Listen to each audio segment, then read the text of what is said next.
Hello बच्चों, कैसे हो बच्चों। आज हम मोल के बारे में डिस्कस करने जा रहे हैं। ठीक है कि मोल होता क्या है। तो आज का वीडियो काफ़ी इंटरेस्टिंग होने वाला है, इसलिए वीडियो को पूरा देखें, ध्यान से देखें और वीडियो को स्किप बिल्कुल भी ना करें।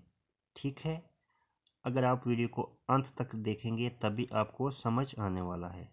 ठीक है, मैं अपनी वीडियो में कुछ ऐसी चीज़ें, कुछ ऐसे टिप्स बताने की कोशिश करता हूँ जो कि आपको शायद ही किसी दूसरी वीडियो में मिल सकते हैं। ठीक है, तो आइए स्टार्ट करते हैं। सबसे पहले जो मोल है, 1 मोल, वो किसके बराबर होता है? वो एटॉमिक मास के बराबर होता है। एटॉमिक मास या मॉलिक्यूलर मास के बराबर होता है। ठीक है, आपने सबसे पहले ये याद रखना है कि 1 मोल किसके बराबर होता है? एटॉमिक मास या मॉलिक्यूलर मास के बराबर। ठीक है, अब 1 मोल में कितने पार्टिकल्स होते हैं?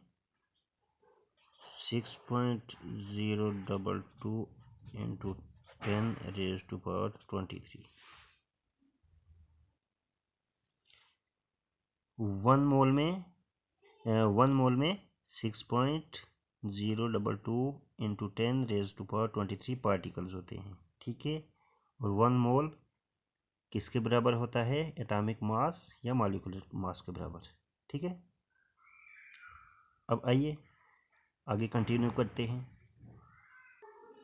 सपोज हमारे पास कुछ गिवन है। ठीक है, कोई सब्सटेंस गिवन है, 40 ग्राम है, 50 ग्राम है, 60 ग्राम है। तो हमने देखना है कि इसमें कितने एटम्स हैं, कितने पार्टिकल्स हैं। तो हम देख सकते हैं क्या? रिप्लाई है, हम नहीं देख सकते हैं, हम नहीं जान सकते हैं कि उसमें कितने एटम हैं, कितने पार्टिकल्स हैं। बट केमिस्ट्री की हेल्प से ये सब पॉसिबल है। ठीक है, केमिस्ट्री की हेल्प से हम बता सकते हैं कि उस गिवन क्वांटिटी में, उस गिवन अमाउंट में कितने पार्टिकल्स हैं, कितने एटम्स हैं। ठीक है, हम यहाँ पे नाइट्रोजन की एग्जांपल लेते हैं। सबसे पहले हम यहाँ पे लिखेंगे कि नाइट्रोजन का एटॉमिक नंबर कितना होता है? 7 होता है। ठीक है, अगर हमारे पास नाइट्रोजन के कितने पार्टिकल्स हैं? इतने पार्टिकल्स हैं। ठीक है, नाइट्रोजन के कितने पार्टिकल्स हैं? इतने। तो हम कह सकते हैं कि 1 मोल नाइट्रोजन है हमारे पास। ठीक है, अब 1 मोल नाइट्रोजन है तो ग्राम में देखेंगे तो कितना होगा? वो नाइट्रोजन के एटॉमिक मास के बराबर होगा 1 मोल। ठीक है, तो वो कितना होगा? अब एटॉमिक मास किसके बराबर होता है? एटॉमिक मास एटॉमिक नंबर का ऑलमोस्ट डबल होता है, तो ये आ जाएगा 14 ग्राम। ठीक है, आपको क्लियर हो गया? अगर नाइट्रोजन के हमारे पास इतने पार्टिकल्स हैं या एटम्स हैं, हम कह सकते हैं कि हमारे पास नाइट्रोजन का 1 मोल है। अब 1 मोल ग्राम में देखेंगे तो हम कह सकते हैं कि नाइट्रोजन का जो एटॉमिक नंबर, एटॉमिक मास होगा, तो उतना ही नाइट्रोजन का 1 मोल होगा। ठीक है, अब नाइट्रोजन का एटॉमिक मास हमारे पास 14 ग्राम है, तो हम कह सकते हैं कि 14 ग्राम क्या है? 1 मोल है नाइट्रोजन का। ठीक है, वैसे ही हम कार्बन की एग्जांपल लेंगे। कार्बन का एटॉमिक नंबर 6 है। अगर हमारे पास कार्बन के कितने पार्टिकल्स हैं?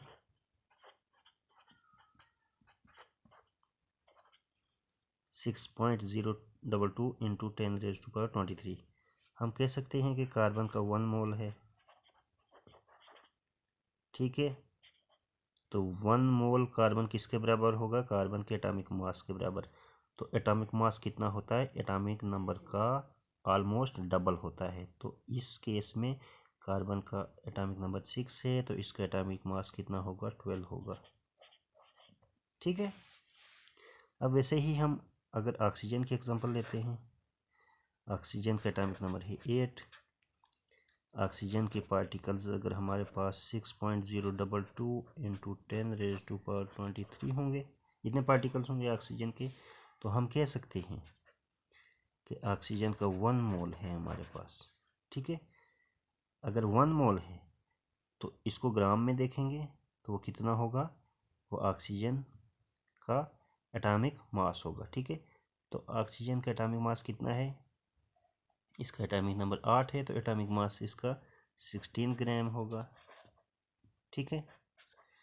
अब हम कह सकते हैं कि 1 मोल ऑक्सीजन में 1 मोल ऑक्सीजन किसके बराबर है, 16 ग्राम ऑक्सीजन के बराबर है। ठीक है।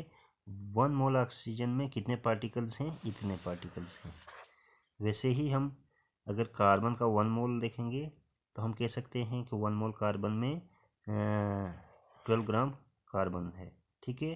तो इसमें पार्टिकल्स कितने हैं, 1 मोल कार्बन में कितने पार्टिकल्स हैं, कितने एटम्स हैं, तो वो इतने हैं। वैसे ही नाइट्रोजन की भी बात करेंगे। ठीक है। नाइट्रोजन में भी 1 मोल नाइट्रोजन में 14 ग्राम नाइट्रोजन है। ठीक है। 1 मोल नाइट्रोजन 14 ग्राम के बराबर है। अब 1 मोल नाइट्रोजन में कितने पार्टिकल्स हैं, वो इतने हैं। ठीक है। कोई भी सब्सटेंस अगर 1 मोल हो तो उसमें इतने ही पार्टिकल्स होते हैं। ठीक है।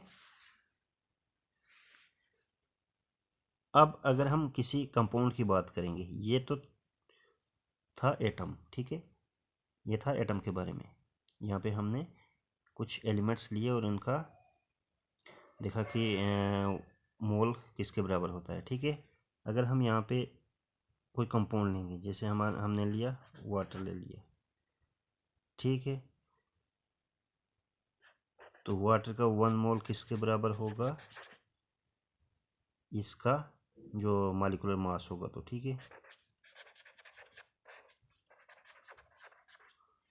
ठीक है। और नंबर ऑफ पार्टिकल्स वो तो सेम होते हैं।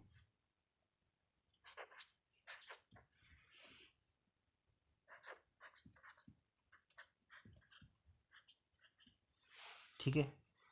अब वाटर का मॉलिक्यूलर मास कितना है, 18 ग्राम है। ठीक है। हम कह सकते हैं कि 1 मोल जो वाटर है वो किसके बराबर है, 18 ग्राम के बराबर है। ठीक है। अब उसमें पार्टिकल्स कितने हैं 1 मोल में, तो वो इतने हैं। ठीक है। ये जो नंबर है हमारे पास, इसको हम एवोगैड्रो नंबर कहते हैं।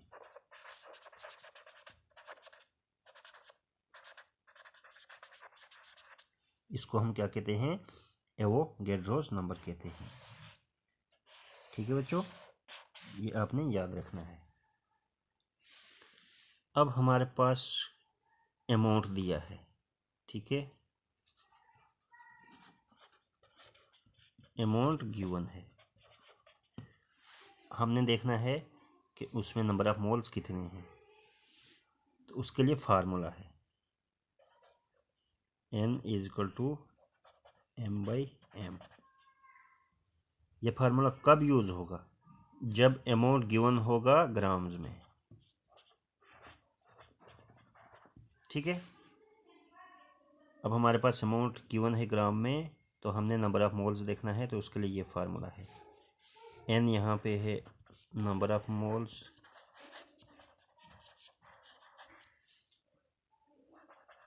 M है गिवन मास, कैपिटल M है एटॉमिक मास या मॉलिक्यूलर मास। ठीक है। तो अब आइए देखते हैं, सपोज हमारे पास 48 ग्राम ऑक्सीजन है, तो नंबर ऑफ मोल्स कितने होंगे देखते हैं। अब ये फार्मूला यूज़ करेंगे, number of moles m, given mass कितना दिया है हमारे पास 48, ठीक है, डिवाइडेड बाई, अब इसी का जिसका ये गिवन मास है मीन्स ऑक्सीजन का, उसका एटॉमिक मास देखना है। तो एटॉमिक मास ऑक्सीजन का कितना होता है 16 होता है, तो ये डिवाइड करके कितना आता है 3।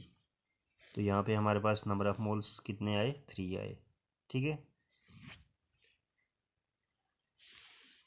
अब हमारे पास अगर अमाउंट दिया होगा नंबर ऑफ पार्टिकल्स में,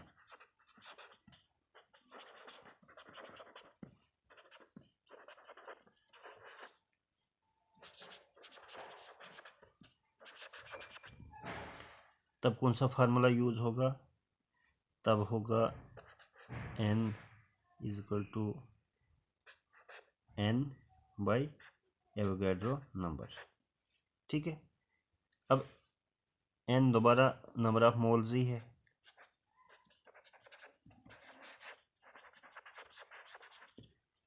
ठीक है।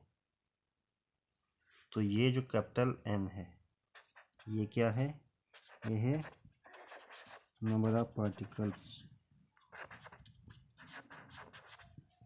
और ये आपको पता ही है ये एवोगैड्रो नंबर है,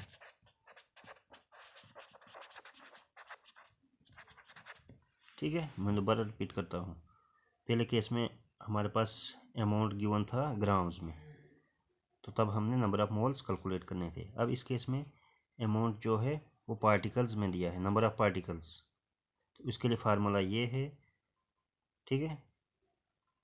आइए अब कैलकुलेट करते हैं।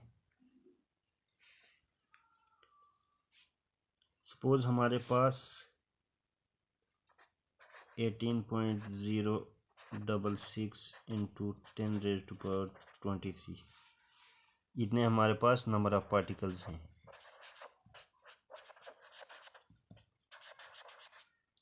इसके ऑक्सीजन के, ठीक है। तो इसमें नंबर ऑफ मोल्स हमने देखने हैं कितने हैं, आइए कैलकुलेट करते हैं। n equal to capital N हमारे पास कितना है दिया है यहाँ पे, ठीक है। नंबर ऑफ पार्टिकल्स जो गिवन है वो कितने हैं 18.066 into 10⁻23 divided by Avogadro number, ये किसके बराबर होता है 6.022 इंटू 10⁻23। अब इसको डिवाइड करके यहाँ पे भी 3 आता है, ठीक है।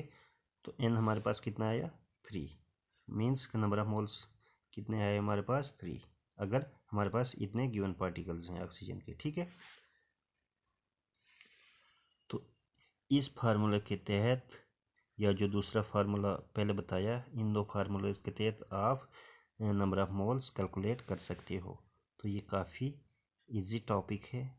मैं दोबारा रिपीट करता हूँ, 1 मोल किसी सब्सटेंस के एटॉमिक मास या मॉलिक्यूलर मास के बराबर होता है, या फिर 1 मोल में यानी कि 1 मोल में कितने पार्टिकल्स होते हैं, इतने पार्टिकल्स होते हैं, ठीक है। और इस नंबर को हम एवोगैड्रोस नंबर कहते हैं, ठीक है बच्चों। तो मुझे उम्मीद है कि आपको समझ आ गया होगा। तो आज की वीडियो में इतना ही, इजाज़त दीजिए, फिर मिलेंगे किसी नई वीडियो के साथ।